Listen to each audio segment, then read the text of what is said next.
Second.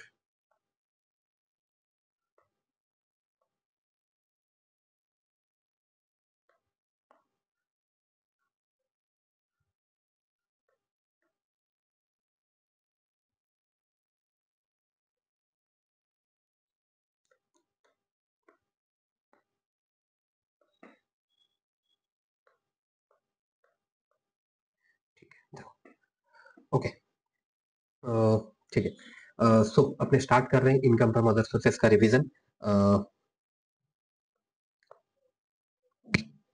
सबसे पहले charging section is your section 56। Section 56 में आपको कुछ लिस्ट ऑफ इनकम दे रखा है, जो इनकम इस हेड में टैक्सेबल होने वाला है। सबसे पहली बात कर रहा है वो डिविडेंड इनकम का। अगर आप किसी कंपनी के शेयर्स में इन्वेस्ट कर रखे हैं तो ऑब्वियस सी बात है, कंपनी आपको एज ए शेयर होल्डर कुछ डिविडेंड का पेमेंट करेगा, और ये डिविडेंड इसी हेड में टैक्सेबल होगा। That is your income from other sources में टैक्सेबल होने वाला है। नेक्स्ट जो सट्टेबाजी वाला income, when I am saying सट्टेबाजी वाला इनकम, मैं बात कर रहा हूँ winning from gambling, winning from lottery, winning from crossword puzzle, winning from any other games, or winning from a race including horse race। ये सब चीजें टैक्सेबल होने वाला है under that income from other sources. ये सट्टेबाजी वाला इनकम था अपना। अच्छा, next user winning from online game. अगर आप कोई ऑनलाइन गेम से आपको कुछ भी विनिंग हो रहा है, that will be also taxable under that income from other sources. जब मैं ऑनलाइन गेम्स का बात कर रहा हूँ, मीन्स मैं बात कर रहा हूँ आपका माइंड सर्कल 11, ड्रीम 11, इस टाइप के जो गेम्स है, वहां से अगर आपको कोई भी विनिंग हो रहा है, वो इनकम फ्रॉम अदर सोर्सेस में ही टैक्सेबल होगा। Next is your interest received on compensation, enhanced compensation. तो फिर अगर आपको गवर्नमेंट से कंपेंसेशन या फिर एनहांस्ड कंपेंसेशन मिलने वाला था, और वो कंपेंसेशन गवर्नमेंट पे करने में लेट करती है, तो जब गवर्नमेंट आपको कंपेंसेशन लेट पे करती है तो उसके ऊपर एक इंटरेस्ट भी पे करेगी गवर्नमेंट। तो ये जो इंटरेस्ट आपको मिल रहा है ऑन कंपेंसेशन और एनहांस्ड कंपेंसेशन, ये भी एक एसएससी के हाथ में टैक्सेबल होने वाला है under the head income from other sources. Next is your advance forfeited. Okay, तो अगर आप एक पर्सन को अपना कैपिटल एसेट सेल करने वाले थे और आप उससे कुछ एडवांस ले रखे थे, बट ये सेल ट्रांजेक्शन नहीं हो पाता, और ये जो एडवांस है, ये एडवांस आप उसे वापस नहीं करते, इसको हम बोलते हैं एडवांस फॉरफिटेड। और ये जो एडवांस आपने फॉरफिट किया, it will be taxable under the head income from other sources. Next is your gift. अगर आपको किसी से कोई भी गिफ्ट मिलता है, it will be taxable and it will be taxable under that income from other sources. Detail में इसके बारे में चर्चा करने वाले। Next is your compensation. अगर आपका एम्प्लॉयमेंट का कॉन्ट्रैक्ट था और एम्प्लॉयमेंट के कॉन्ट्रैक्ट का टर्मिनेशन हो जाता है, आप कहीं पे जॉब करते थे, आपको जॉब से निकाल देते हैं, या फिर आपका जॉब का जो टर्म्स एंड कंडीशंस था, वो टर्म्स एंड कंडीशंस में मॉडिफिकेशन होता है जो आपको एडवर्सली अफेक्ट करता है, इन दैट केस आपको अगर कोई कंपेंसेशन मिल रहा है, that compensation will be taxable under that income from other sources. लेकिन यहाँ पे ध्यान रखने वाली बात ये है, ये compensation income from other sources में तभी टैक्सेबल होगा अगर आपको जहां से कंपेंसेशन मिला वो आपका एम्प्लॉयर नहीं है, क्योंकि अगर वो आपका एम्प्लॉयर हुआ, it will be taxable under that salary. ध्यान रखना। Next is your LIP, that is your life insurance policy. Life insurance policy आप ले रखे थे, आपके लाइफ इंश्योरेंस पॉलिसी का मैच्योरिटी हुआ, और मैच्योरिटी आपको कोई भी पैसा मिल रहा है, that will be taxable under that income from other sources. Next is your रेमिशन and cessation of trade liability. आपका कोई एक्सपेंडिचर हो रखा था, आप उस एक्सपेंडिचर का डिडक्शन लिए under the head income from other sources. जब भी आप इनकम फ्रॉम अदर सोर्सेज का कैलकुलेशन कर रहे थे, आप एक एक्सपेंडिचर का डिडक्शन लिए, आपको उस एक्सपेंडिचर का डिडक्शन अलाउड था, आपने डिडक्शन लिया। लेकिन कल को उस एक्सपेंडिचर का रेमिशन या फिर सेसेशन होता है, in that case remission and cessation of such expenditure और trade liability will be taxable under that income from other sources. इस बात का ध्यान रखना, ठीक है। अच्छा, अगर वो, अच्छा ये चीज आपने पीजीबीपी में भी पढ़े थे, अगर आप लोग को याद हो, रेमिशन and cessation of trade liability. अच्छा, अगर वो एक्सपेंडिचर आप पीजीबीपी हेड में क्लेम किए रहेंगे, जब आप अपना पीजीबीपी इनकम कैलकुलेट किए, वहां पर अगर आपने कोई एक्सपेंडिचर क्लेम किया था और फिर उस एक्सपेंडिचर का रेमिशन या फिर सेसेशन होता है, in that case such remission and cessation will be taxable under that PGBP। ध्यान रखना। नेक्स्ट इज योर, ऐसा कोई इनकम जो किसी भी हेड में टैक्सेबल नहीं हो रहा है, वो भी टैक्सेबल होगा आपका इनकम फ्रॉम अदर सोर्सेस में। ये तो मैं आपको बता रखा हूँ, ठीक है। चलो, ये हो गया आपका charging section, section 56। Next is your, अच्छा सर, जो इनकम ये हेड में टैक्सेबल हो रहा है, what is the tax rate, कौन से टैक्स रेट में ये टैक्सेबल होने वाला है। अच्छा, मैं सबसे पहले बात करता हूँ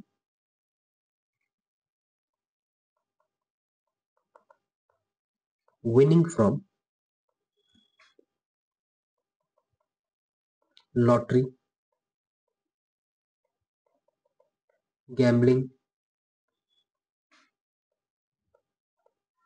हॉर्स रेस और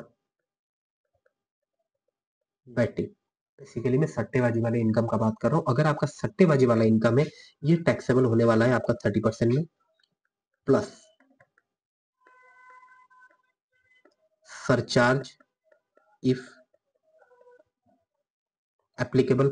अगर सरचार्ज एप्लीकेबल है, आप लोगों को मालूम है सरचार्ज कब एप्लीकेबल होता है, तो सरचार्ज भी लगा देना, प्लस करना 4% for health and education cess.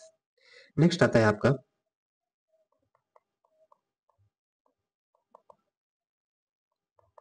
Net winning from online games. अगर ऑनलाइन गेम से आपको कोई भी नेट विनिंग हो रहा है, it will be taxable at the rate 30% plus surcharge if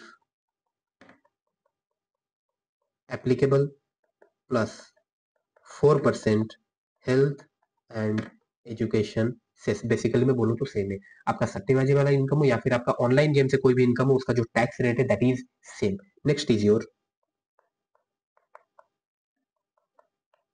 undisclosed income. Undisclosed income के बारे में हम पढ़े कहाँ थे, चैप्टर वन के लास्ट में मैंने आपको पढ़ाया था अनडिस्क्लोज्ड इनकम। 5-6 पॉइंट्स है, एक था आपका कैश क्रेडिट था, उसमें अनडिस्क्लोज्ड इन्वेस्टमेंट था, अनडिस्क्लोज्ड एक्सपेंडिचर था, ये सब थे। तो ये जो आपका अनडिस्क्लोज्ड इनकम है, ये टैक्सेबल होने वाला है एट द रेट 60%। और जहां तक बात है सरचार्ज का, यहाँ पे सरचार्ज फिक्स रहता है 25% plus 4% health and education cess. और इफेक्टिवली ये रेट बनता है 78%। ये टैक्सेबल होने वाला है 78% में। और ये जो तीन टाइप ऑफ इनकम्स मैंने लिखा है, एक आपका सट्टेबाजी वाला इनकम, एक है आपका अनडिस्क्लोज इनकम, और एक है आपका विनिंग फ्रॉम ऑनलाइन गेम्स। इनके अगेंस्ट में आप किसी भी एक्सपेंडिचर का डिडक्शन क्लेम नहीं कर सकते। ये इनकम्स को कमाने में आपका जो भी खर्चा हो रखा है, उस खर्चे का डिडक्शन आप क्लेम नहीं कर सकते। जैसे एक छोटा सा एग्जांपल देता हूँ, सपोज आपको 1 लाख रुपए का लॉटरी लगा। 1 लाख रुपए का लॉटरी आपको तभी लगा जब आप एक लॉटरी का टिकट खरीदे होंगे। उस लॉटरी का टिकट को सपोज आपने खरीदा था 4,000 रुपए में। आपने 4,000 रुपए का लॉटरी का टिकट खरीदा, आपको 1 लाख रुपए का लॉटरी लगा। अगर मैं इफेक्टिवली देखूं, effectively what is your net gain? 96,000। 96,000, क्योंकि 4,000 रुपए का आपको डिडक्शन भी तो मिलना चाहिए, क्योंकि 4,000 रुपए का आपने खर्चा किया, तभी तो आपको 1 लाख रुपए का इनकम हुआ है, बराबर। बट यहाँ पर ऐसा नहीं होता जब अपने बात कर रहे हैं ये तीन इनकम्स का। ये तीन इनकम्स के अगेंस्ट में आपको किसी भी खर्चे का डिडक्शन नहीं मिलने वाला। तो अगर आपको 1 लाख रुपए का लॉटरी लगा है, entire 1 lakh rupees will be taxable. 4,000 रुपए का डिडक्शन आपको नहीं मिलने वाला। Entire 1 lakh rupees will be taxable and it will be taxable at this rate. ध्यान रखना, सबसे पहली बात तो एक्सपेंडिचर का डिडक्शन नहीं मिलेगा। दूसरा, चैप्टर 6 के जो डिडक्शन से 80C 80D वगैरह, उनका भी डिडक्शन आपको इन इनकम से नहीं मिलने वाला। तीसरा, अगर आपका कोई लॉस है, वो लॉस को भी आप इन इनकम्स के अगेंस्ट में एडजस्ट नहीं कर सकते। ये हो गया third. Fourth, basic exemption limit and 87 rebate, उसका भी बेनिफिट आपको नहीं मिलने वाला है। Okay, is it clear? चलो, ये हो गया। अच्छा, what about other income? Sir ये तो आप तो ये तीन टाइप के इनकम का बात किया, what about other income? Other incomes भी तो है, आपका डिविडेंड है, एडवांस फॉरफिटेड है, इंटरेस्ट ऑन कंपनसेशन है, और भी बहुत सारे इनकम से उनका टैक्स रेट क्या है? It will be taxable eight slab rate, it will be taxable eight normal rate. जो आपका स्लैब रेट है उसी रेट में ये टैक्सेबल होगा। और इन दैट केस आपको एक्सपेंडिचर का भी डिडक्शन मिलेगा, चैप्टर 6 से का भी डिडक्शन मिलेगा, आप लॉस भी एडजस्ट कर सकते हैं, और आपको बेसिक एग्जाम्पशन लिमिट का भी बेनिफिट मिलेगा, एंड आपको 87A रिबेट का भी बेनिफिट मिलने वाला है। उसमें कोई दिक्कत नहीं, जो भी रेस्ट्रिक्शन है वो सिर्फ इन तीनों इनकम के अगेंस्ट में है। चलो, उसी के साथ ये वाला टेबल आपका खत्म होता है। ये वाला टेबल खत्म हुआ, अब मैं चलता हूँ डिविडेंड इनकम के ऊपर। बेसिकली ये जो हम इनकम का लिस्ट पढ़े ना, ये वाला जो लिस्ट आपने पढ़े, ये वाले लिस्ट का अभी अपने डिटेल डिस्कशन करने वाले हैं। ये वाले लिस्ट में जितने भी आपके इनकम्स है ना, हर एक इनकम का अपने अभी डिटेल डिस्कशन करने वाले हैं। सबसे पहले आते हैं डिविडेंड इनकम के ऊपर। डिविडेंड इनकम मीन्स क्या? अगर मैं सिंपल भाषा में आप लोगों को पूछूं, what is the meaning of this dividend income? एक सेकंड, इसको मैं एक बार मिटा देता हूँ।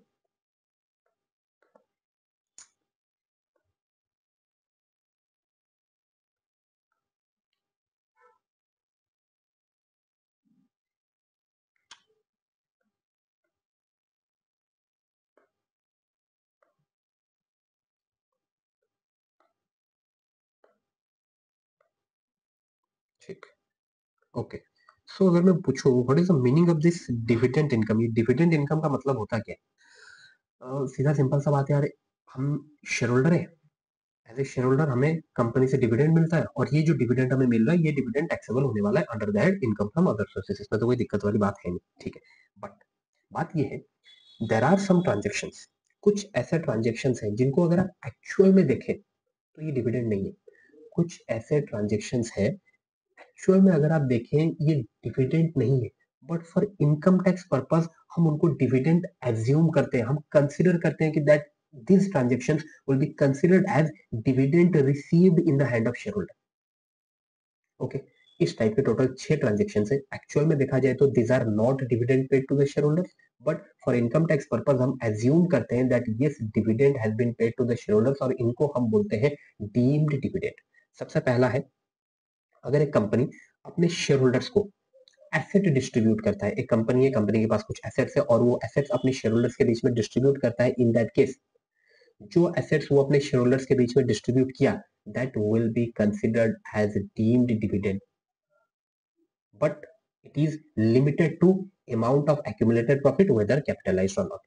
कंपनी के बुक्स ऑफ अकाउंट्स में जिस दिन वो एसेट डिस्ट्रीब्यूट किया, जिस दिन वो कंपनी अपने शेयर होल्डर्स के बीच में एसेट डिस्ट्रीब्यूट किया, उस दिन कंपनी के बुक्स ऑफ अकाउंट्स में कितना एक्यूमुलेटेड प्रॉफिट था वेदर कैपिटलाइज्ड और not, up to that amount of accumulated profit हम डीम्ड डिविडेंड मान लेंगे।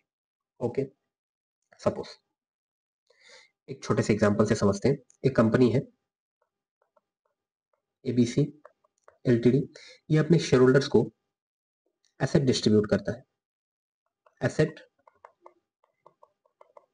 डिस्ट्रीब्यूटेड, और ये जो एसेट का डिस्ट्रीब्यूशन हुआ इनका फेयर मार्केट वैल्यू है 5 CR, इनका फेयर मार्केट वैल्यू है 5 CR। ओके, अच्छा, अब जो कंपनी का जिस दिन ये एसेट डिस्ट्रीब्यूट हुआ उस दिन कंपनी के बुक्स ऑफ अकाउंट्स में जो एक्यूमुलेटेड प्रॉफिट था,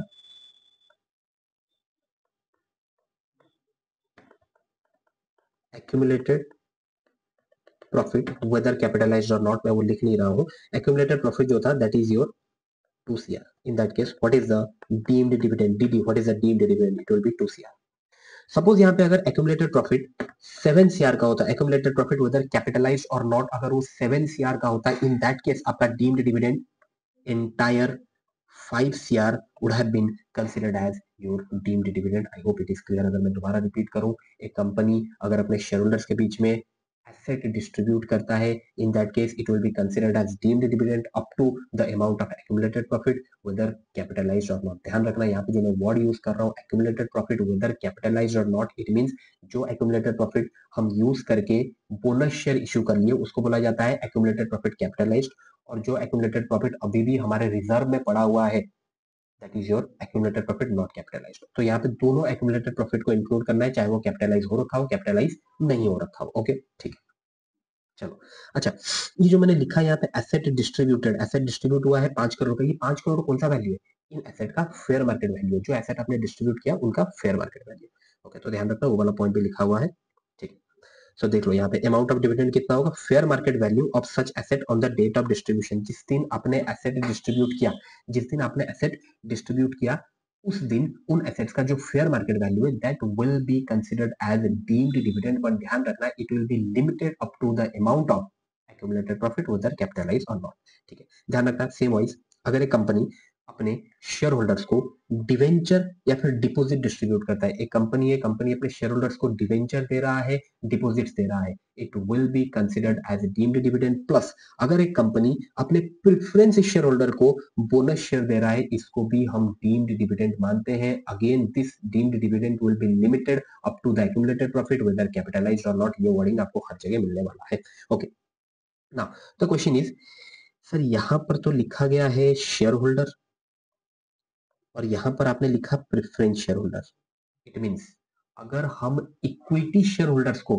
बोनस शेयर दे रहे हैं that will not be considered as deemed dividend. सबसे पहली बात ये ध्यान रखना। दूसरा, जब मैं लिख रहा हूं distribution of debenture and deposits to share holders, it means आप डिवेंचर डिपॉजिट्स चाहे इक्विटी शेयर होल्डर को दो चाहे प्रेफरेंस शेयर होल्डर को दो, it will be considered as deemed dividend up to the amount of accumulated profit whether capitalised और not. तो यहाँ पर जो शेयर होल्डर है it means preference share holder as well as equity share holder. Even यहाँ पर भी जो शेयर होल्डर था it is your equity shareholder as well as preference shareholder। ध्यान रखना। Next, distribution on liquidation. अच्छा, ये दोनों पॉइंट को ना मैं एक साथ पढ़ाता हूँ। एक है आपका डिस्ट्रीब्यूशन ऑन लिक्विडेशन और एक है आपका distribution on reduction of capital. Okay, तो at the time of liquidation आप डिस्ट्रीब्यूशन करो या फिर at the time of reduction of capital अगर कोई भी डिस्ट्रीब्यूशन हो रहा है। अच्छा एक सेकंड, ये लिक्विडेशन या फिर रिडक्शन ऑफ कैपिटल के टाइम कौन किसको डिस्ट्रीब्यूट करेगा? ऑब्वियस सी बात है, कंपनी अपने एसेट्स डिस्ट्रीब्यूट करेगा अमॉन्ग इट्स शेयर होल्डर। क्योंकि जब एक कंपनी बना था तब शेयर होल्डर्स अपना पैसा लगा के कंपनी बनाए थे। तो आज अगर कंपनी का लिक्विडेशन हो रहा है या फिर आज अगर कंपनी का शेयर कैपिटल में रिडक्शन हो रहा है, कंपनी कुछ एसेट्स, चाहे वो पैसा भी हो सकता है, चाहे वो फिक्स एसेट भी हो सकता है, कुछ भी एसेट्स अपने शेयर होल्डर्स को वापिस देने वाली है। तो at the time of liquidation या फिर at the time of reduction of capital, company अगर एसेट्स डिस्ट्रीब्यूट कर रही है among its share holders, again इसको हम डीम्ड डिविडेंड मानेंगे। और कितना डीम्ड डिविडेंड मानेंगे? अमाउंट ऑफ, कितना डीम्ड डिविडेंड मानेंगे? That is limited to accumulated profit whether capitalised और नॉट। जितना एक्यूमुलेटेड प्रॉफिट है आपके बुक्स ऑफ अकाउंट्स में at the time of liquidation, at the time of capital reduction, आपके books of accounts में जितना भी एक्यूमुलेटेड प्रॉफिट है वेदर कैपिटलाइज्ड और not, up to that amount हम उसको डीम्ड डिविडेंड मान लेंगे। ठीक है। अच्छा, यहाँ पे अमाउंट ऑफ डिविडेंड कितना होगा? What will be the amount of dividend? In this case amount of dividend will be fair market value of asset on the date of distribution. इधर भी सेम है, amount of dividend that is the fair market value of the asset on the date of distribution. But ध्यान रखना यहाँ पे amount of dividend will be limited to accumulated profit whether capitalised और not. ठीक है, ध्यान रखना। ओके, नाउ पॉइंट ई important है। पॉइंट ई इंपॉर्टेंट है, इसको थोड़ा सा लिख के करेंगे।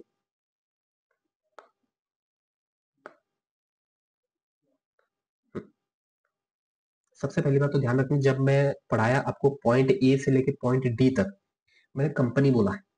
It means point A to point D deemed dividend के जो फर्स्ट 4 पॉइंट्स है, it is applicable to all the companies. But जब मैं बात करता हूँ पॉइंट ई का, जब मैं बात करता हूँ पॉइंट ई का, ये सिर्फ और सिर्फ क्लोजली हेल्ड कंपनी को एप्लीकेबल है। क्लोजली हेल्ड कंपनी को एप्लीकेबल है, या फिर आप कह सकते हैं एक प्राइवेट लिमिटेड कंपनी को ही ये पॉइंट एप्लीकेबल है। सबसे पहले तो ये ध्यान रखना, ठीक है। तो अगर एक क्लोजली हेल्ड कंपनी, एक प्राइवेट लिमिटेड कंपनी अपने किसी शेयर होल्डर को हैविंग 10% और मोर वोटिंग पावर,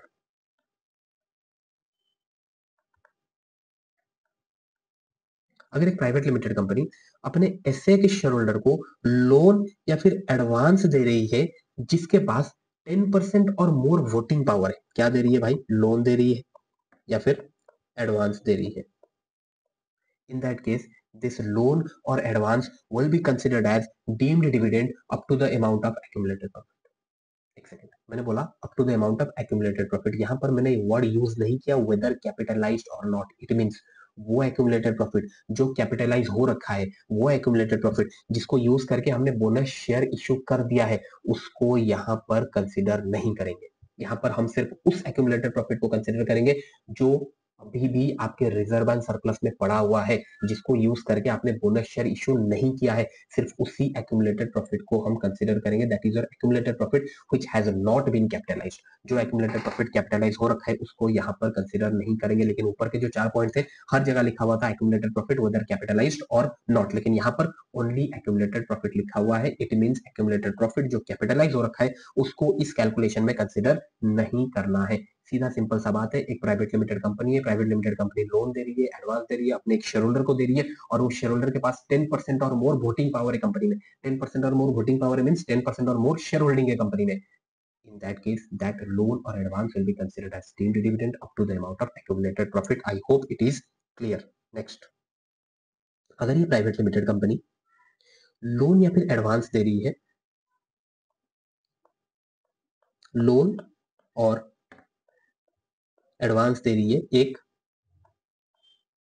कंसर्न को, इन which such share holder means मैं इस टाइप के शेयर होल्डर का बात कर रहा हूं जिसके पास 10% और मोर वोटिंग पावर है, इन which such share holder is a member partner और हैव एसआई।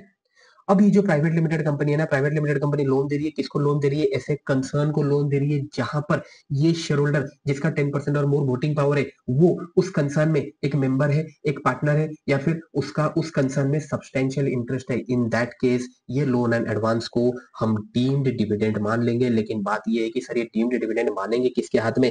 ये डीम्ड डिविडेंड ये शेयर होल्डर के हाथ में टैक्सेबल होगा या फिर ये कंसर्न के हाथ में टैक्सेबल होगा? एंड माई आंसर इज ये डीम्ड डिविडेंड इस कंसर्न के हाथ में टैक्सेबल होने वाला है, ध्यान रखना।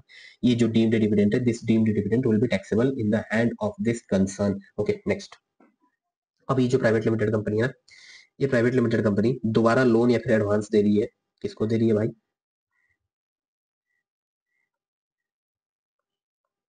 लोन और एडवांस।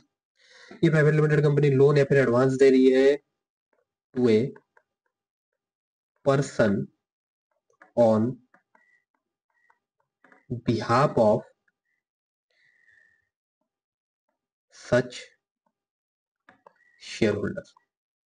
ये जो अपना शेयर होल्डर था ना, ये जो अपना शेयर होल्डर था ना, जिसके पास 10% और मोर वोटिंग पावर था, उस शेयर होल्डर के बिहाफ में ये प्राइवेट लिमिटेड कंपनी किसी एक पर्सन को लोन या फिर एडवांस दे रहा है। उस लोन और एडवांस को हम डीम्ड डिविडेंड मान लेंगे up to the amount of accumulated profit. और ध्यान रखना, ये जो डीम्ड डिविडेंड है ये किसके हाथ में टैक्सेबल होने वाला है? ये टैक्सेबल होने वाला है इस शेयर होल्डर के हाथ में, not in the hand of this person.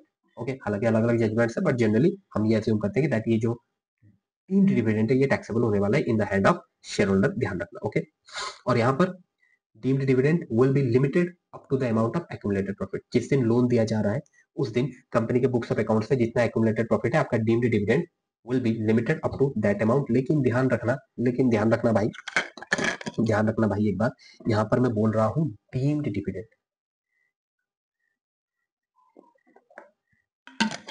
Point ई में मैं बोल रहा हूँ डीम्ड डिविडेंड, लेकिन इसके ऊपर के जो 4 पॉइंट्स है हर जगह मैंने बोला था डीम्ड डिविडेंड वेदर कैपिटलाइज्ड और नॉट। तो ये थोड़ा सा डिफरेंस है, ध्यान रखना।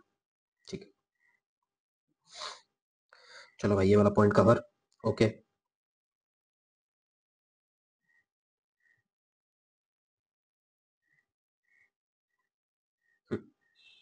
तो सबसे पहले ध्यान रखना भाई, ये एप्लीकेबल है टू एक क्लोजली हेल्ड कंपनी को।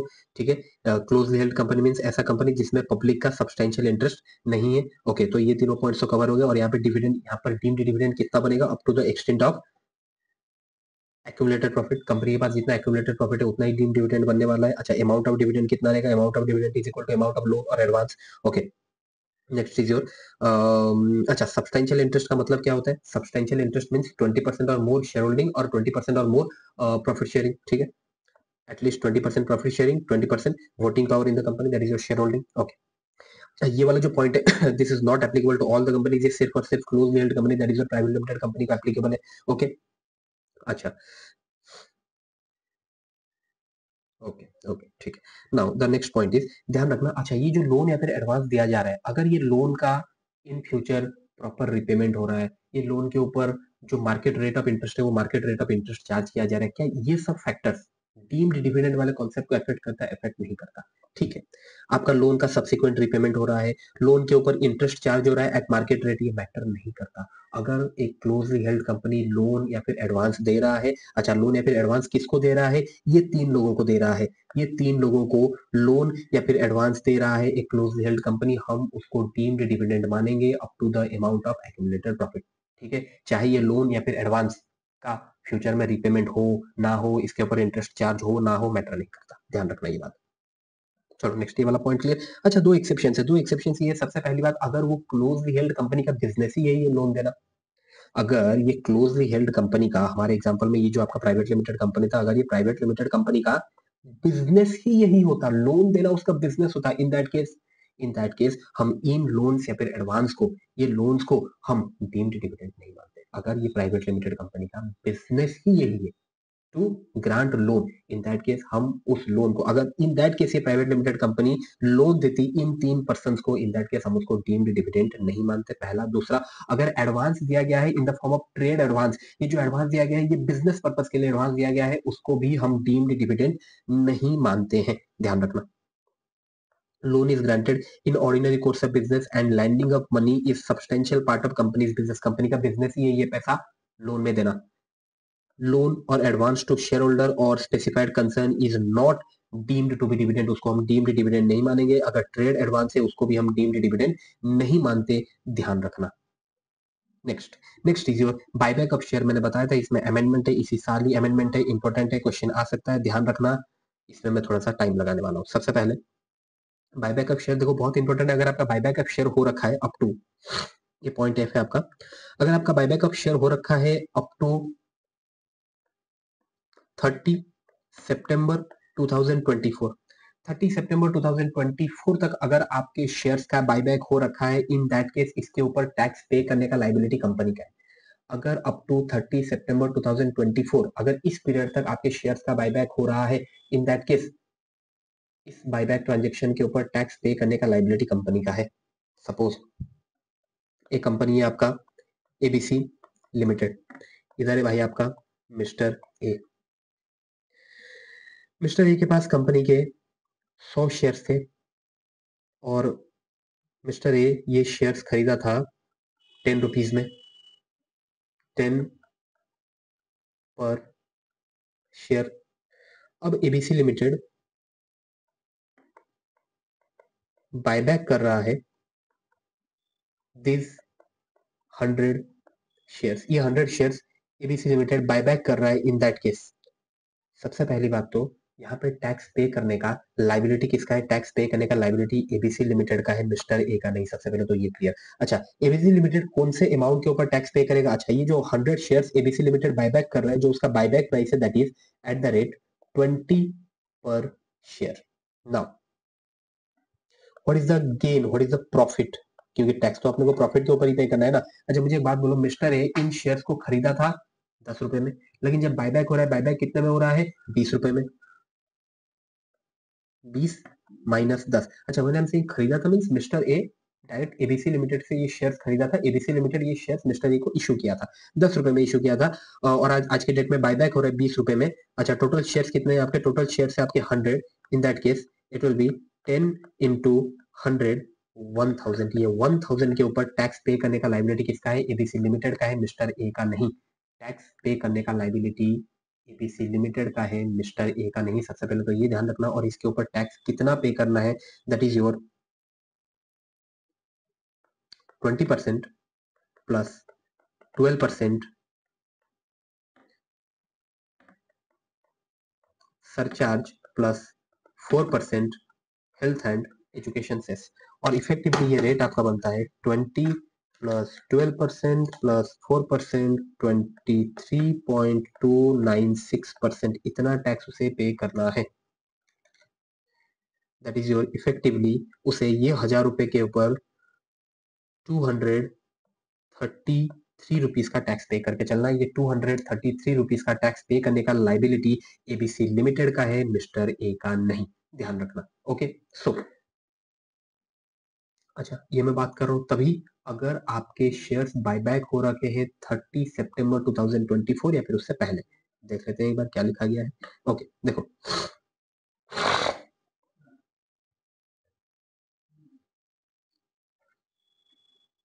Okay so in case of buyback of shares before 1 अक्टूबर 2024, मैं बोल रहा था 30 सितंबर 2024 या फिर उससे पहले आपका बायबैक हो रखा है, और यहाँ पे वो लिखा है बिफोर 1 अक्टूबर 2024। बात तो एक ही है।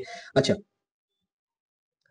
कंपनी वाज लाइबल टू पे इनकम टैक्स। कंपनी को इनकम टैक्स पे करना है, और कंपनी को इनकम टैक्स कितने रेट से पे करना है? 20% प्लस सरचार्ज 12%, सेस आपका 4%। इफेक्टिवली ये रेट बनता है 23.296%। ओके अच्छा, ये टैक्स उसे कौन से अमाउंट के ऊपर पे करना है? Distributed income. डिस्ट्रीब्यूटेड इनकम में जो आपका बायबैक प्राइस है, बायबैक प्राइस से आपको लेस करना है इशू प्राइस। गलती से इधर इशू प्राइस 2 बार टाइप हो गया है। ओके तो जो आपका बायबैक प्राइस है, बायबैक प्राइस से आपको इशू प्राइस लेस करना है। जो नेट इनकम रह गया उस इनकम के ऊपर 23.296% का टैक्स पे करने का लाइबिलिटी कंपनी का। अच्छा अगर इस ट्रांजेक्शन के ऊपर कंपनी टैक्स पे कर दे रहे तो फिर ये जो बायबैक वाला ट्रांजेक्शन ऑब्वियस सी बात है ये शेयर होल्डर के हाथ में एग्जेम्प्ट ही रहेगा, इसमें कोई सोचने वाला बात नहीं है। ओके नेक्स्ट सर, अगर बायबैक हो रहा है, अगर ये जो आपने बायबैक वाला ट्रांजेक्शन लिखा ना, ये सेम बायबैक वाला ट्रांजेक्शन अगर, सेम बायबैक वाला ट्रांजेक्शन अगर, एक बार मैं कॉपी कर लेता हूं, अगर ये सेम बायबैक वाला जो ट्रांजेक्शन है, ये बायबैक वाला ट्रांजेक्शन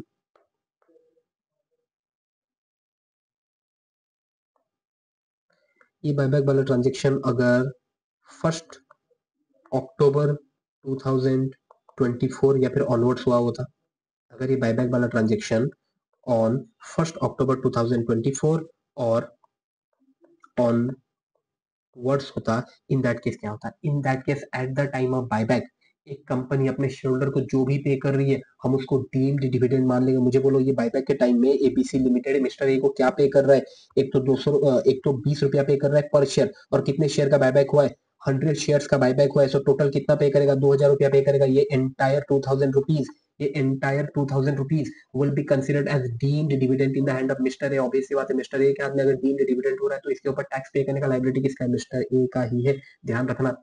ओके, अब कंपनी को कोई लेना देना नहीं है। अब बायबैक ट्रांजेक्शन के ऊपर टैक्स पे करने का लायबिलिटी कंपनी का नहीं है, बायबैक ट्रांजेक्शन के ऊपर टैक्स पे करने का लायबिलिटी मिस्टर ए का है। Considering this as deemed dividend, yes entire 20 rupees को हम डीम्ड डिविडेंड मान लेंगे। Then what about capital gain यार, अरे शेयर्स तो आपके कैपिटल एसेट है ना, तो capital buyback means one type of sale of capital asset. यहाँ पे मिस्टर ए अपने कैपिटल एसेट सेल कर रहे हैं एबीसी लिमिटेड को, तो कैपिटल गेन नहीं आएगा, बिल्कुल कैपिटल गेन आएगा। तो कैपिटल गेन का कैलकुलेशन कैसे होगा देखते हैं। अच्छा, मुझे एक बात बोलो, ये जो आपके शेयर्स हैं, ये जो आपके शेयर्स थे, जो 100 शेयर्स का बायबैक हुआ है, इनका कॉस्ट ऑफ एक्विजिशन आप लोगों को मालूम है क्या? जी बिल्कुल सर, कॉस्ट ऑफ एक्विजिशन तो मालूम है। Cost of acquisition, your cost of acquisition will be 100 into 10, that is 1000। Okay, what is your FBOC, what is your FBOC sir? FBOC, FBOC 100 into 20 होगा, क्योंकि 20 रुपीज ही तो हमें मिल रहा है at the time of buyback. 100 into 20 2000 होगा। 2000 नहीं होगा, मैं आपको रीजन बताता हूँ, क्योंकि ये 2000 तो ऑलरेडी एज डीम्ड डिविडेंड आपके हाथ में इनकम फ्रॉम अदर सोर्सेस में टैक्सेबल हो रखा है। क्या दोबारा ये 2000 को टैक्सेबल करेंगे? एक अमाउंट दो बार टैक्स नहीं हो सकता। तो ऑब्वियस सी बात है, यहाँ पर जो एफबीओसी है it will be considered as nil, क्योंकि एफबीओसी यहाँ पर नील है। तो अगर एफबीओसी नील है, what is your short term capital loss? Even long term भी हो सकता है, डिपेंड करता है किस टाइप का ये एसेट है। शॉर्ट टर्म कैपिटल लॉस और लॉन्ग टर्म कैपिटल लॉस जो भी आएगा इट विल बी योर 1000। तो एक तो सबसे पहले आपका ये 2000 आपके हाथ में टैक्सेबल हो गया, ये 2000 आपके हाथ में टैक्सेबल हो गया एज डीम्ड डिविडेंड। बायबैक के टाइम शेयर होल्डर को कंपनी से जो भी मिलता है it will be taxable in the hand of share holder as deemed dividend. Okay, and capital gain का कैलकुलेशन इस तरह होने वाला है। FBOC will be considered as zero, और जीरो से आपको कॉस्ट ऑफ एक्विजिशन माइनस करना है, जो नेगेटिव फिगर आएगा that will be your short term capital loss, और long term capital loss depend करता है आपका किस टाइप का एसेट है। Okay, so in case of buyback of share, whether listed or unlisted, on or after 1st October 2024 by a domestic company, any sum paid by a domestic company for purchase of its own share would be deemed as dividend in the hand of shareholder and shall be chargeable to income tax at applicable rate, means slab rate का बात कर रहा है। Okay, और capital gain का calculation भी मैंने आपको बता दिया है, ठीक है, ध्यान रखना। नेक्स्ट, कुछ ऐसे ट्रांजेक्शन है जिनको हम डिविडेंड मानते ही नहीं है। यहाँ पर एक बड़ा बढ़िया इंपॉर्टेंट पॉइंट है। सबसे पहला point, any distribution made in accordance with point C और D in respect of preference shares. अच्छा, पॉइंट सी और डी, पॉइंट सी और डी क्या था? पॉइंट सी था आपका लिक्विडेशन वाला, और पॉइंट डी था आपका रिडक्शन ऑफ कैपिटल। तो at the time of liquidation, at the time of reduction of capital, अगर आप कोई भी एसेट का डिस्ट्रीब्यूशन कर रहे हैं amongst preference share holder, it will not be considered as dividend. दोबारा बोलता हूँ, at the time of liquidation, at the time of reduction of capital, अगर आप कोई भी डिस्ट्रीब्यूशन कर रहे हैं अमॉन्ग्स प्रेफरेंस शेयर होल्डर, हम उसको डीम्ड डिविडेंड नहीं मानेंगे। It means at the time of reduction of capital, at the time of liquidation, अगर आप कोई भी डिस्ट्रीब्यूशन कर रहे हैं amongst equity share capital, amongst equity share holders, that will be considered as deemed dividend. Okay, देखो यहाँ पर जो आपका लिखा गया है, डिस्ट्रीब्यूशन और liquidation, distribution made to share holders, यहाँ पर शेयर होल्डर्स का मतलब क्या है? What is the meaning of share holder in this case? यहाँ पर शेयर होल्डर का मतलब है equity share holder only, not preference share holder. Preference share holder लिख के इसको कट करो, मैंने क्लास में भी ये करवाया था। अच्छा, यहाँ पर भी डिस्ट्रीब्यूशन टू शेयर होल्डर्स, यहाँ पे शेयर होल्डर्स का मतलब क्या है? Only and only equity share holders, not preference share holder. Preference share holder लिख के उसको कट करो। ओके, अच्छा, जहां तक बात है पॉइंट ए और point B, point A and point B में जहां पर भी शेयर होल्डर लिखा हुआ है it means both equity as well as preference share holder, क्योंकि यहाँ पर सिर्फ और सिर्फ पॉइंट सी और डी का बात कर रहा है। सो ए और बी में अगर शेयर होल्डर लिखा गया है, ए और बी में अगर कहीं पर शेयर होल्डर लिखा गया है it means equity share holder as well as preference share holder. लेकिन सी और डी में जहां पर भी शेयर होल्डर लिखा गया है it means only equity share holder, not preference share holder. इस बात का ध्यान रखना। ओके, ठीक, नेक्स्ट, अच्छा, ये तो ऑलरेडी आप लोगों को मालूम है। Payment on buyback of shares, अच्छा बायबैक ऑफ शेयर्स हो रहा है, बट ये जो बायबैक ऑफ शेयर्स हो रहा है ऑन और before 30 September 2024, in that case ये बायबैक ऑफ शेयर्स को हम डीम डिविडेंड नहीं मानते, क्योंकि इसका ट्रीटमेंट क्या होता है, इसके ऊपर तो कंपनी टैक्स पे करके चलती है एट द रेट 23.296, ठीक है, तो ये तो बायबैक ऑफ, फिर ये तो डीम्ड डिविडेंड नहीं बनेगा। Next, distribution of shares to the share holders on demerger by a resulting company. Demerger के टाइम पे रिजल्टिंग कंपनी अगर शेयर्स दे रही है शेयर होल्डर्स को, at the time of demerger एक रिजल्टिंग कंपनी शेयर्स दे रही है shareholders of demerged company. जो डीमर्ज्ड कंपनी है, उस डीमर्ज्ड कंपनी के शेयर होल्डर्स को शेयर्स डिस्ट्रीब्यूट कर रही है रिजल्टिंग कंपनी, उसको भी हम डीम्ड डिविडेंड नहीं मानते हैं। Next, any dividend paid by the company which is set up against a loan which was deemed as dividend under section 222e। Okay, so जो आपका सेक्शन है 222e, 222e के हिसाब से अगर आपने कोई लोन या फिर किसी एडवांस को डीम्ड डिविडेंड मान लिया, ओके ठीक है, अब जब एक्चुअल में आप शेयर होल्डर्स को डिविडेंड दे रहे हो, उस डिविडेंड को आपने उस डीम्ड डिविडेंड के साथ एडजस्ट कर लिया, इन that case that actual dividend will not be taxable again in the hand of share holder, ध्यान रखना। नेक्स्ट, नेक्स्ट है कैजुअल इनकम। कैजुअल इनकम के बारे में ऑलरेडी हम डिटेल में डिस्कशन कर चुके हैं। कैजुअल इनकम मीन सीधा सिंपल सा बात इतना है भाई, देखो जो सट्टेबाजी वाला इनकम है वो आपके हाथ में टैक्सेबल होता है at the rate 30% plus applicable surcharge plus health and education cess 4%। Next, interest received on compensation and enhanced compensation, इसके ऊपर भी डिस्कशन हो चुका है। आपको कंपेंसेशन एनहांस्ड कंपेंसेशन गवर्नमेंट से मिलने वाला था, लेकिन ये जो कंपेंसेशन एनहांस्ड कंपेंसेशन आपको मिलने वाला था ये गवर्नमेंट से थोड़ा सा लेट में आपको मिलता है, उसके चलते गवर्नमेंट आपको कोई भी इंटरेस्ट पे करता है, that interest will be taxable under income from other sources. और ये जो इंटरेस्ट है ये रिसिप्ट बेसिस में टैक्सेबल होगा, जिस प्रीवियस ईयर में ये इंटरेस्ट आपको मिला उसी प्रीवियस ईयर में ये इंटरेस्ट आपके हाथ में टैक्सेबल होने वाला है। Okay, interest received by the SSE on compensation or enhanced compensation shall be deemed to be the income in the year in which it is received। जिस ईयर में रिसीव हुआ उसी ईयर में टैक्सेबल होने वाला है, ध्यान रखना ये बात। Okay, next is your advance forfeited. तो अगर आप कोई सेल ट्रांजेक्शन करने वाले थे, अपने कैपिटल एसेट का कोई सेल ट्रांजेक्शन करने वाले थे और वो सेल ट्रांजेक्शन तो हो नहीं पाता, बट आप एडवांस फॉरफिट कर लेते हैं, that forfeited advance will be taxable in your hand under income from other sources. लेकिन एडवांस ये फॉरफिटेड एडवांस आपके हाथ में इनकम फ्रॉम अदर सोर्सेस में तभी टैक्सेबल होगा अगर आप ये एडवांस को फॉरफिट कर रखें ऑन 1 अप्रैल 2024 और ऑनवर्ड्स। 1 अप्रैल 2024 और ऑनवर्ड्स, ये सॉरी नॉट 2024, 1 अप्रैल 2014, सॉरी 1 अप्रैल 2000, वो हर जगह 24 बोल के 24 का आदत हो गया, सॉरी।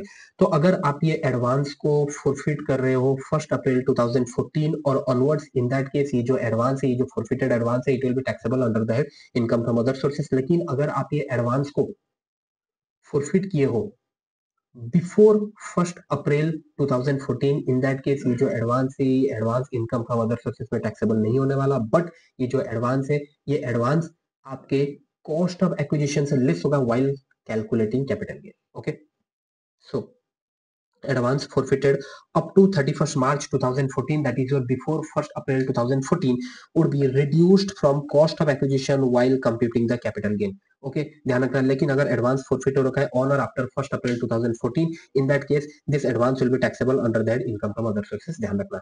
नेक्स्ट भाई, ये जो है इन सबका समरी मैं यहाँ पे दे रखा हूँ, डायरेक्ट यहाँ से डिस्कस करते हैं। अगर आपका जो लाइफ इंश्योरेंस पॉलिसी है वो लाइफ इंश्योरेंस पॉलिसी इश्यू हो रखा है, जो आपका LIP है, अगर वो LIP इश्यू हो रखा है up to 31st March 2003, yes 31st March 2003, in that case maturity is fully exempt without any condition। बिना किसी कंडीशन का जो आपका मैच्योरिटी है it will be fully exempt, ये ध्यान रखना पहला। दूसरा, अगर आपका LIP, when I am saying LIP, it is your life insurance policy, अगर ये LIP इशू हुआ है ऑन और after 1 April 2003, to 31st March 2012. In that case,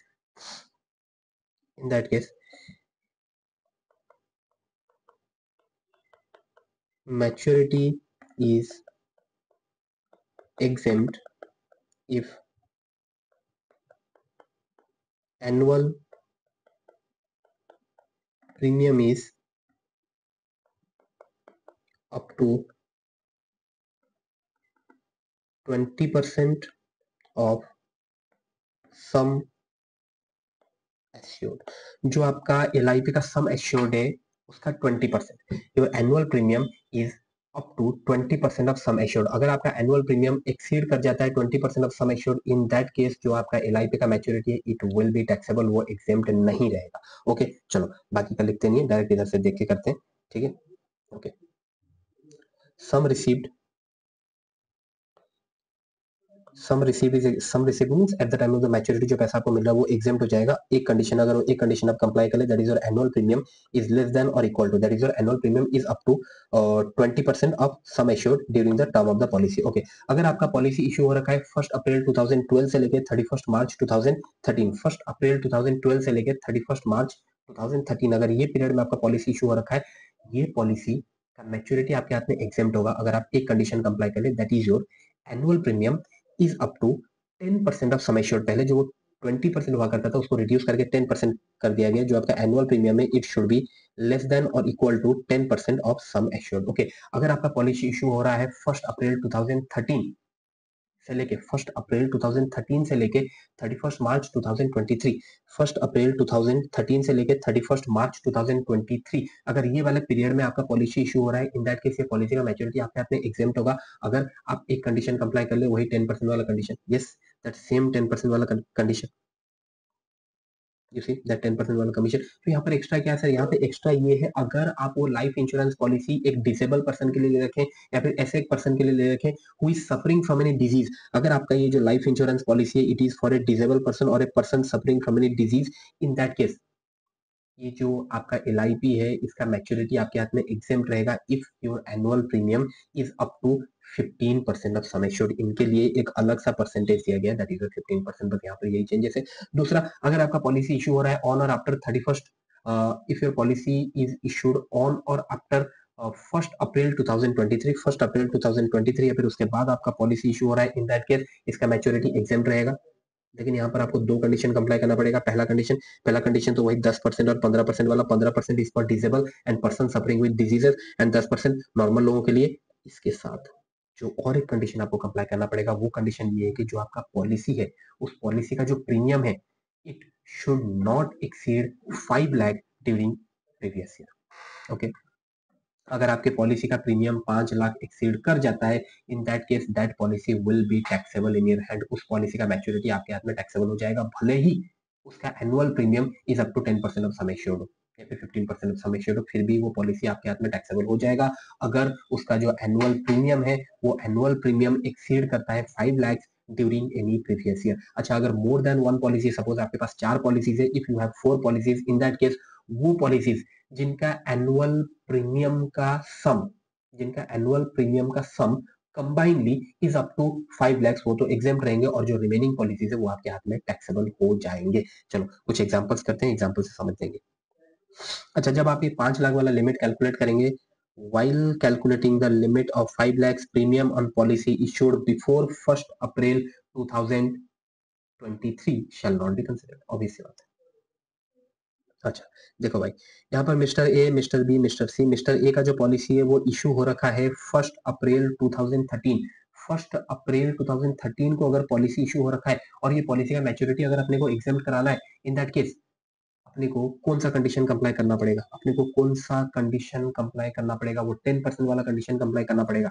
सी 1 अप्रैल 2013 अपने को 10% वाला कंडीशन कंप्लाई करना पड़ेगा. सर 15% वाला कंडीशन चेक नहीं करेंगे, कहीं पर लिखा हुआ है क्या कि जो अपना मिस्टर ए है वो डिसेबल है या फिर person suffering from any disease, नहीं लिखा हुआ तो ऑब्वियस से बात है 10% वाला कंडीशन ही लगेगा. ओके तो देखो क्या वो 10% वाला कंडीशन कंप्लाई कर रहा है, जी बिल्कुल कंप्लाई कर रहा है. उसका एनुअल प्रीमियम है 6 लाख और उसका सम एश्योर्ड है 60 लाख. तो कहीं ना कहीं जो उसका एनुअल प्रीमियम है that is up to, that is within the limit of 10% of sum assured, in that case वो condition comply कर रहा है, so it will be exempt. It will be exempt. अगर आप मिस्टर बी वाला case देखें, policy issue हो रखा है 1 अप्रैल 2023 को, 1 अप्रैल 2023 को अगर पॉलिसी इशू हो रखा है, उसे दो कंडीशन कंप्लाई करना पड़ेगा. एक तो वो 10% वाला कंडीशन, दूसरा अच्छा देखो 15% वाला आपको तभी देखना है अगर क्वेश्चन में पर्टिकुलरली मेंशन्ड है दैट जो आपका पॉलिसी होल्डर है वो डिसेबल है या फिर पर्सन सफरिंग विथ डिजीज. कहीं पर नहीं लिखा हो तो अपने को 10% वाला कंडीशन ही चेक करना है. सबसे पहले बात तो उसे 10% वाला कंडीशन कंप्लाई करना पड़ेगा. उसके बाद 10% वाला कंडीशन, सेकंड 5 लाख वाला कंडीशन. तो देखो क्या वो 10% वाला कंडीशन कंप्लाई कर रहा है? आई थिंक बिल्कुल 10% वाला कंडीशन तो कंप्लाई कर ही रहा है, प्लस 5% वाला कंडीशन भी कंप्लाई कर रहा है, हेंस इट इज एग्जेम्प्ट. लेकिन अगर आप मिस्टर सी का बात करें, मिस्टर सी का भी पॉलिसी इशू हो रखा है 1 अप्रैल 2023 को, एंड वो 10% वाला कंडीशन तो कंप्लाई कर रहा है बट 5% वाला कंडीशन कंप्लाई नहीं कर रहा है, hence this policy will be taxable. ये पॉलिसी कंप्लीटली टैक्सेबल होने वाला है. Okay, is it clear? ठीक है, चलो नेक्स्ट अपनी बात करते हैं mister A and mister B का. Mister A and mister B, mister A के पास दो पॉलिसीज है, दोनों पॉलिसी इशू हो रखा है 1 अप्रैल 2023. 1 अप्रैल 2023 को इशू हो रखा है. इट मींस दो कंडीशंस कंप्लाई करना पड़ेगा, एक 10% वाला और एक 5 लाख वाला. तो सबसे पहले मिस्टर ए के दोनों पॉलिसीज देख लो, क्या मिस्टर ए के दोनों पॉलिसीज 10% वाला कंडीशन को कंप्लाई कर रहे हैं? जी बिल्कुल, मिस्टर ए के दोनों पॉलिसीज 10% वाले कंडीशन को तो कंप्लाई कर रहे हैं. आई डोंट थिंक मुझे समझाने का जरूरत है. लेकिन मिस्टर ए के दोनों पॉलिसीज का जो प्रीमियम है अगर मैं उसको ऐड कर दूं, weather it is within the limit of 5 lakhs, yes it is within the limit of 5 lakhs. Mister A के अगर मैं दोनों पॉलिसीज को ऐड कर दूं, एक है 3 लाख, एक पॉलिसी का प्रीमियम है 3 लाख और एक पॉलिसी का प्रीमियम है 2 लाख, दोनों पॉलिसीज के प्रीमियम को अगर मैं ऐड कर लूं, yes it is within the limit of 5 lakhs, hence ये दोनों पॉलिसीज आपके एग्जेम्प्टिव. अगर मैं मिस्टर बी का बात करूं, मिस्टर बी के दोनों पॉलिसीज 10% वाला कंडीशन तो कंप्लाई कर रहे हैं, लेकिन अगर मिस्टर बी के में दोनों पॉलिसीज के प्रीमियम को ऐड कर दूं, this is not within the limit of 5 lakhs, 5 lakhs के लिमिट को एक्सीड कर रहे हैं. इट मींस वो पॉलिसी जिनका प्रीमियम का, वो पॉलिसीज जिनका प्रीमियम का सम is within the limit of 5 lakh वो तो एग्जेम्प्ट रहेंगे और अदर पॉलिसीज टैक्सेबल हो जाएंगे. इन दैट केस आपका पॉलिसी 1 विल बी एग्जेम्प्ट क्योंकि उसका जो प्रीमियम है that is very much with in the limit of 5 lakh, लेकिन जो आपका पॉलिसी 2 है वो टैक्सेबल हो जाने वाला है. Okay, next is insurance policy issued to mister A. अच्छा, मिस्टर ए के पास ये तीन पॉलिसीज है, 1 2 3. डेट ऑफ इशू है 1 अप्रैल 2023. दो कंडीशन कंप्लाई करना पड़ेगा, 10% वाला और एक आपका 5 लाख वाला. तो देखो क्या 10% वाला कंडीशन सारे पॉलिसीज कंप्लाई कर रहे हैं? ये सारे पॉलिसीज 10% वाला कंडीशन तो कंप्लाई कर रहे हैं, कोई दिक्कत वाली बात नहीं है. लेकिन अगर मैं 5 लाख वाले कंडीशन का बात करूं, क्या मैं ये तीनों पॉलिसीज के प्रीमियम को ऐड करूं तो that is within the limit of 5 lakh? नहीं, वो 5 लाख से ज्यादा हो जा रहा है. ये कितना आ रहा है? It will be almost your 10,50,000. तो this is exceeding the limit of 5 lakh. In that case क्या करेंगे, वो पॉलिसी जिन पॉलिसीज का प्रीमियम का सम is within the limit of 5 lakh वो तो एग्जेम्प्ट हो जाएंगे और जो अदर पॉलिसीज है वो टैक्सेबल हो जाएंगे. तो एक काम करते हैं ना, ये दोनों पॉलिसीज का प्रीमियम का सम करके देखो कितना आ रहा है. ये दोनों पॉलिसीज के प्रीमियम का सम ये आ रहा है 4,50,000. ये एग्जेम्प्ट हो जाएगा और जो ये 6 लाख वाला रह गया वो टैक्सेबल हो जाएगा. खत्म. अच्छा, ये लास्ट है, बाकी दोनों आप खुद देख लेना. ठीक है, this one is last. Mister x के पास टोटल चार पॉलिसीज है, 1 2 3 4. अच्छा, जो पॉलिसी 1 है वो इशू हो रखा है 1 अप्रैल 2022. तो अगर ये 1 अप्रैल 2022 को इशू हो रखा है तो ये इसका मैच्योरिटी एग्जाम्प्ट होगा अगर ये सिर्फ और सिर्फ एक कंडीशन कंप्लाई कर लेता है 10% वाला. यहाँ पे वो 5 लाख वाला कंडीशन नहीं देखेंगे क्योंकि 5 लाख वाला कंडीशन एप्लीकेबल है फ्रॉम 1 अप्रैल 2023. तो यहाँ पर सिर्फ एक कंडीशन देखना है 10% वाला. क्या 10% वाला कंडीशन मीट हो रहा है? ये बिल्कुल 10% वाला कंडीशन मीट हो रहा है, तो ये तो एग्जाम्प्ट हो गया. ये तो एग्जाम्प्ट हो गया. अच्छा, आपने बात करते हैं पॉलिसी 2 3 4. सॉरी, ये 4 होगा, ये गलती से 3 लिख दिया हूं मैं, ये 4 होगा. This will be 4. ओके, सो हमने बात करते हैं पॉलिसी 2 3 4 का. When I am talking about policy 2 3 and 4, policy 2 3 and 4 क्या इशू कब हुए हैं? 1 अप्रैल 2023. दो कंडीशन कंप्लाई करना पड़ेगा, एक आपका 10% वाला कंडीशन कंप्लाई करना पड़ेगा प्लस 5 लाख वाला कंडीशन कंप्लाई करना पड़ेगा. क्या 10% वाला कंडीशन सारे पॉलिसीज कंप्लाई कर रहे हैं? जी बिल्कुल, सारे पॉलिसीज 10% वाला कंडीशन तो कंप्लाई कर रहे हैं.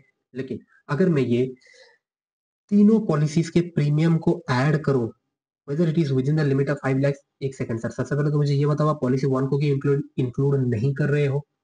Please read this line. Please read this line. जो आपका ये 5 lakhs वाला कंडीशन है, ये 5 lakhs वाला कंडीशन एप्लीकेबल है फ्रॉम 1 अप्रैल 2023। सो 1 अप्रैल 2023 से पहले जितने भी पॉलिसीज हमने इशू किया है उनके प्रीमियम को हमें कंसीडर नहीं करना है while calculating this limit of 5 lakhs। Hence यहाँ पर मुझे ये 3 पॉलिसीज के प्रीमियम को ऐड करके चेक करना है whether it is within the limit of 5 lakhs। No, it is not within the limit of 5 lakhs। ये आपका 10,50,000 आ रहा है which is not within the limit of 5 lakhs। In that case ये 3 policies में से वो policies जिनका प्रीमियम का सम is within the limit of 5 lakhs वो तो एग्जाम्पल हो जाएंगे। जो अदर पॉलिसीज है वो टैक्सेबल हो जाएगा। तो एक काम करते हैं ना, ये दोनों पॉलिसीज का ये दोनों पॉलिसीज का प्रीमियम का सम करके देखो। ये दोनों पॉलिसीज का प्रीमियम का सम कितना आ रहा है? 4,50,000 which is within the limit of 5 lakhs। Hence ये दोनों एग्जाम्प्ट हो जाएंगे। और ये जो आपका 6 लाख वाला प्रीमियम है, जिस पॉलिसी का प्रीमियम 6 लाख है, दैट विल बी टैक्सेबल। उसका मैच्योरिटी आपके हाथ में टैक्सेबल होने वाला है। पॉलिसी 1, पॉलिसी 2, पॉलिसी 3, इन तीनों का मैच्योरिटी आपके हाथ में एग्जाम्प्ट। हालांकि पॉलिसी 4 का जो मैच्योरिटी है वो आपके हाथ में टैक्सेबल होने वाला है, ध्यान रखना।